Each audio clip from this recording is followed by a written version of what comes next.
Welcome back, everyone.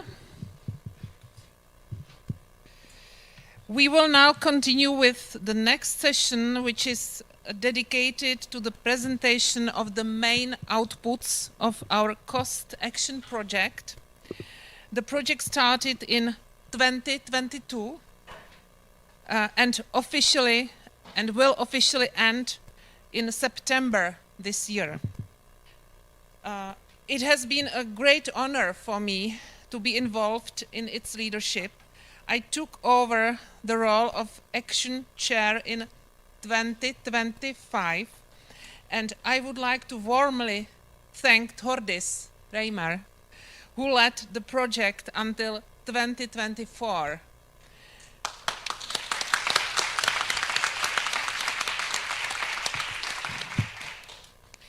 She stood at the very beginning of this action and made an essential contribution to its preparation and successful launch. I would also like to thank our Vice Chair, Margaret, very sincerely. Her support has been very valuable to me, and she has played an important role in ensuring continuity in the leadership of the project.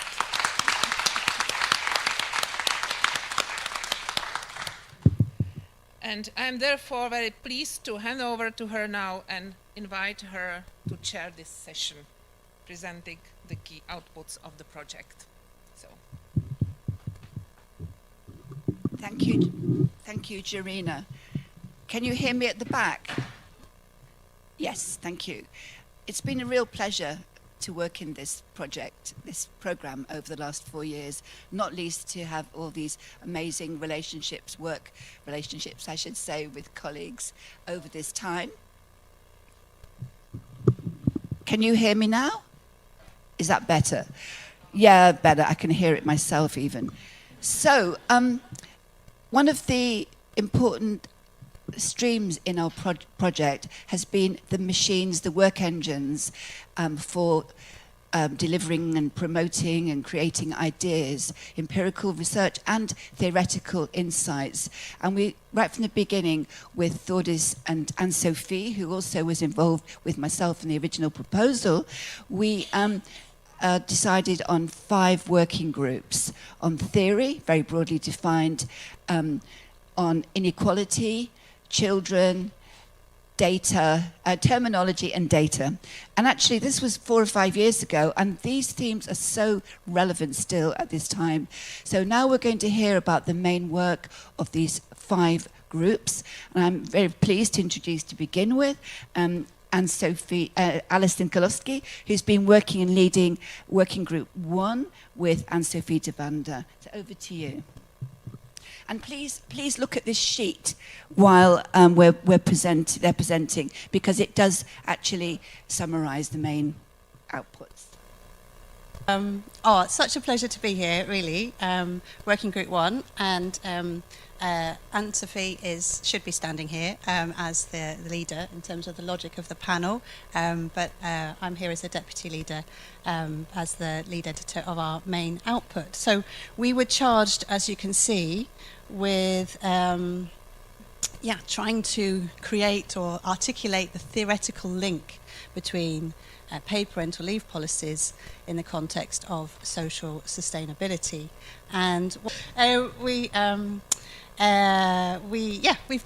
got the book, and I can see many contributors to the book in the room, so well done. And we've got the manuscript to the publisher a day before the deadline, which has never happened in my life before, so I'm very pleased with that one.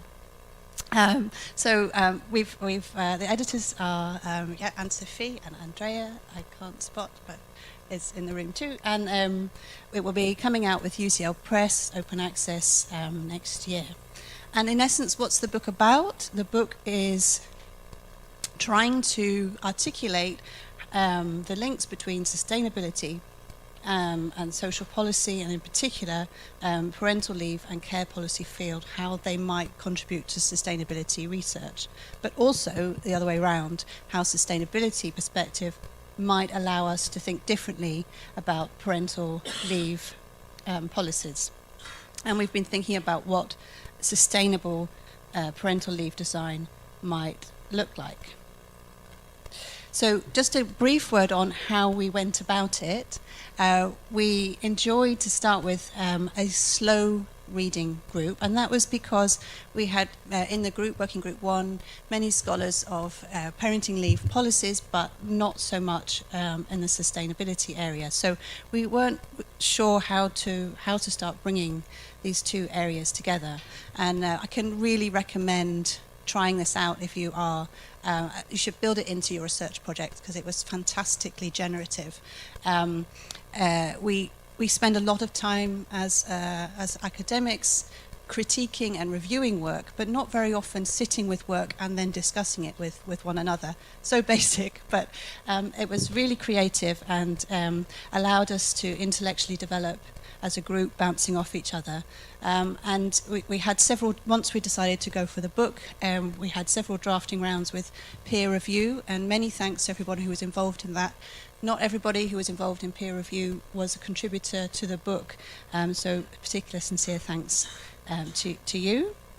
And yeah, it was a big project. So we have 32 contributors working in teams from 16 countries, and the book has 20 chapters. So just a very brief word, whistle-stop tour through the book. I won't read out all of the chapters individually, but we had 5 chapters. We have an introduction and a conclusion as well from the editors. And part 1, the 3 of us were really decided that we would take some time on our own to develop our own relationship between our scholarship and articulating the connections between parenting leaves and sustainability. And so we did that first, and that was very enjoyable.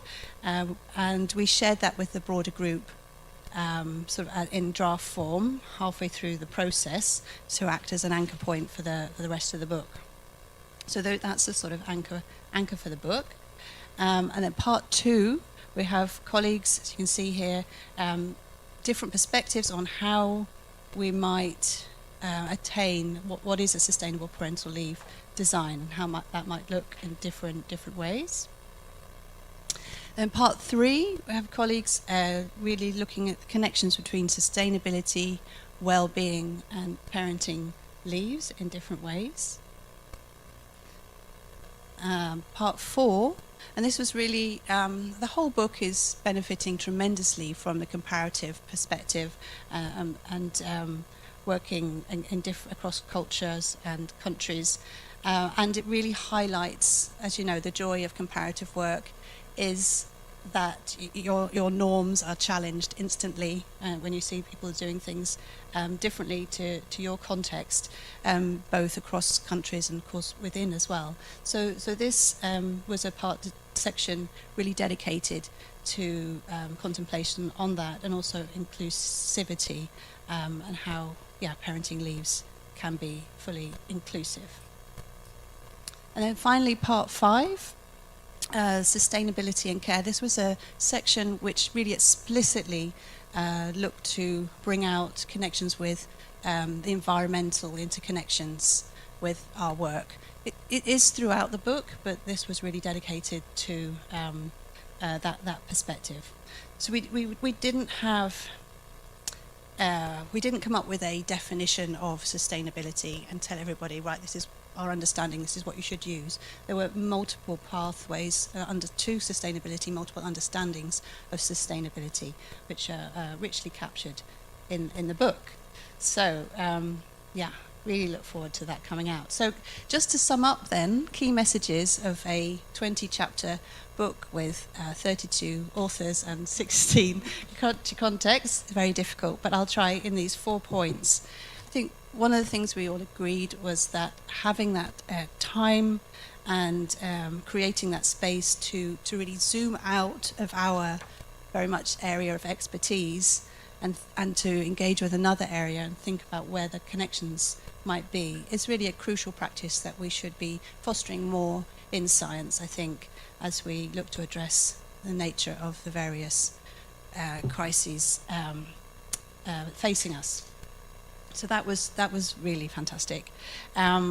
Secondly, there's a lot of critiquing going on in the book of existing paradigms and also imaginaries, but we also are providing concrete examples about how we think we can better support sustainability in all its dimensions.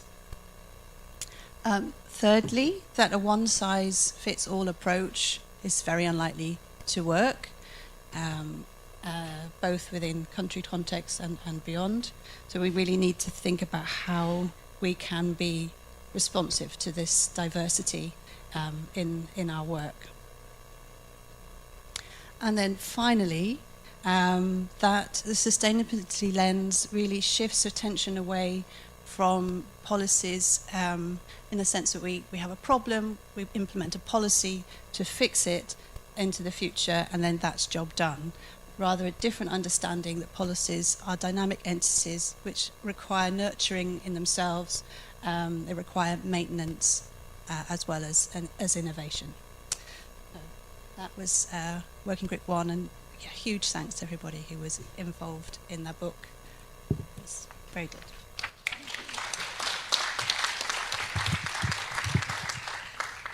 Thank you very much, Alison. And I think that work is testimony to slow reading. There's a real crisis, or people think there's a crisis in reading, that young people aren't reading. Well, academics in this working group were not only reading, but slowly doing it and coming up with this great innovation in the book. So really pleased with that scholarship and overview.